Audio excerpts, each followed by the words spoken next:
huru.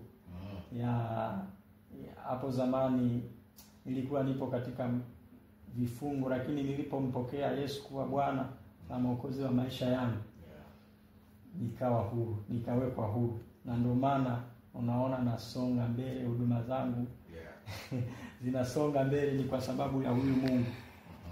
Mungu kwa kweli amenitendea sana sana. Okay. Namshukuru sana. Asili wewe ni kutoka mkoa gani? Okay. Nimetokea mkoa wa Kigoma. Mimi Muha kabisa.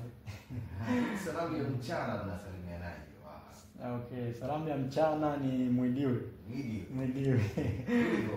Tulio.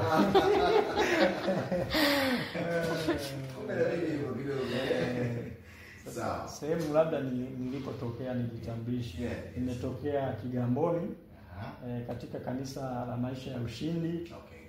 Nipo chini ya uongozi wa Dr. Pastor Felix Msongaleli.